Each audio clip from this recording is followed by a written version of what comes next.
The Assembly will now hear an address by His Excellency Mr. Bassirou Diomaye Diakhar Faye, President of the Republic of Senegal. I request protocol to escort His Excellency and invite him to address the Assembly.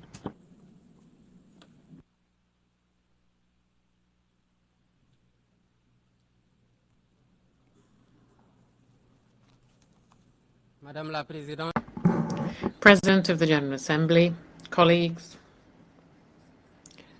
Secretary General, distinguished delegates, ladies and gentlemen. President, on behalf of Senegal, I wish to thank your predecessor and also extend to you our warmest wishes for success in your presidency of this, the 80th session of the United Nations General Assembly. I would like to reiterate to the Secretary General, Mr. Antonio Guterres, our constant support in the exercise of his noble mission to benefit member states. We are meeting today in this symbolic place of universal dialogue, aware that we carry the burden of history and the urgent nature of the tasks before us today. The theme of this session, Better Together, 80 years and more for peace, development and human rights, reminds us, indeed, the founding pact of the United Nations. It is a pact of peaceful coexistence, collective security, and an international order based on the law. On this foundation, the United Nations has made undeniable progress in cooperation and solidarity to prevent conflict, promote international peace and security, and to settle disputes. Equally, significant progress has also been made in the codification of universal norms for the protection of human rights and to create a safer and more peaceful international order. But 80 years following the creation of the United Nations, the world is teetering again, as if we had been caught in the same currents that dragged humanity into two major disasters in the space of one generation. We are living in turbulent times. There are new challenges and multiple uncertainties. The spread of terrorism, old and new conflicts, climate change, far-reaching economic crises, and falling international solidarity, and a higher risk of the collapse of multilateralism. Not forgetting either the resumption of the arms race, including in cyberspace. The most concerning, of course, is the appalling dehumanization, a world that feels selectively according to geopolitical interests and stakes. There can be no justice based on law when what is taken to be the international order is governed by double standards, by the right of the mighty and a spirit of us versus them. In this worrying context, Africa remains confronted with armed conflict, terrorism, particularly in the Sahel, cross-border crime and political instability.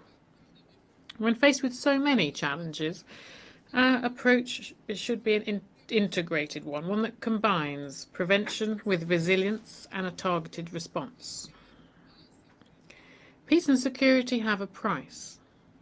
Let's give ourselves the resources to afford them with predictable and sustainable funding of African peace support operations, with suitable equipment and robust mandates and rules of engagement. That's the only way of tackling the scourge of terrorism and of rebuilding a minimum level of security and stability in the areas affected.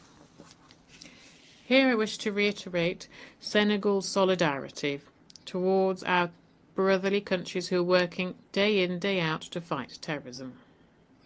In the Middle East, the Palestinian people continue to live through the worst of tragedies. now indescribable. Under the daily shower of bombs, all lines have now been crossed. We cannot stay silent nor look away, because Gaza is no longer alive. Gaza, the land of blood, sweat and tears, has become hell for thousands of souls of all ages trapped in an open-air prison.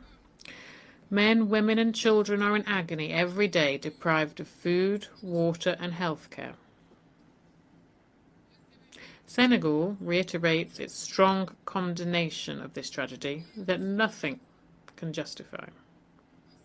In its capacity as chair of the Committee for the Inalienable Rights of the Palestinian People, Senegal believes that only the creation of an independent and viable Palestinian state will bring lasting peace for all parties, each of them within safe and internationally recognized borders.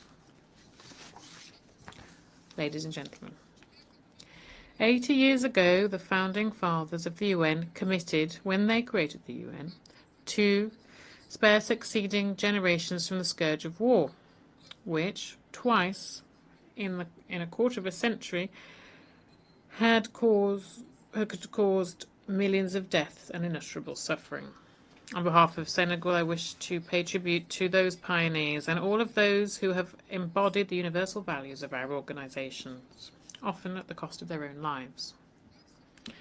In this world in crisis, our principles and our actions must remain the same. Peace over conflict, justice over indifference, and partnership over struggles for power. But this is only possible if we have a framework for action in favour of peace, stability, dialogue, cooperation and the peaceful settlement of disputes. For multilateralism to survive, it needs to rediscover its very foundations: shared responsibility and proactive solidarity, the respect for international law and universal justice, in line with the statutes of the International Court of Justice and the International Criminal Court. In addition, we also cannot ignore the need for reform of the global political, economic and financial governance systems. The UN, through its universal vocation, must take the lead on this. Deliberations and decisions more democratic, legitimate and better representative of its member states. In 1945 there were 51 of them, and today there are 193. Here I wish to reiterate the support of Senegal for the Eswatini Consensus, for a fairer and more equitable representation of African countries at the Security Council. It is high time that the global economic and financial governance is more just and more inclusive, for it to meet the real needs of funding to sustainable development. We know full well that public aid is not the solution. Other tools exist, for example, an equitable global fiscal framework, so that taxes are paid there in the place where wealth is produced. Access to credit on sustainable terms, so that debt burdens don't hinder development efforts in our countries. Finally, the effective implementation of the Seville Commitment, the Pact for the Future and the Sustainable Development Goals to ensure better access to healthcare, water, food, education, energy and digital technologies. Global heating also deserves our attention. It's not simply a threat, but it is an existential question. Reality that hits those who contributed to it least the hardest. Africa only contributes 4% of global emissions.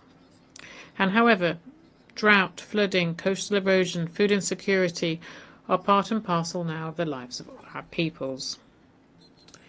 This is a double burden that has become untenable. Senegal would like to reiterate its commitment to the Paris Climate Agreement and calls for a just and fair climate transition through the use of available resources to ensure universal access to electricity and launch competitive industrial development. The fight against climate change will, of course, need significant funding for adaptation, improved access to climate funds, and also guarantees for technology transfer. Senegal welcomes the creation of a loss and damage fund and calls for greater solidarity on an international level to replenish the fund so that operations in the field can be financed. Excellencies, ladies and gentlemen, faced with the emergency and urgent challenges and numerous challenges before us, we are not helpless. The world does have the necessary means to feed the hungry, to raise our children, to heal the sick, and to silence the guns. The real obstacle isn't a financial or a technical or a material one. It's a question of political will. The will to make multilateralism a tool for collective solidarity, for cooperation over confrontation. The will to build a future where human dignity is at the heart of every decision we take. So, at this, the 80th anniversary of the United Nations, let's not just state that the world order is tired, but let's springboard for new hope. A hope for a more effective organisation to benefit the people it represents. Senegal remains committed to work to this end with all members of the organisation. We are ready to build bridges, to enact reforms, and to continue our common endeavour to build a world of peace, justice and solidarity. I wish every success for the work of the 80th session of the UN General Assembly, and I thank you for your kind attention. Au nom de l'Assemblée générale. On behalf of the General Assembly, I wish to thank the President of the Republic of Senegal.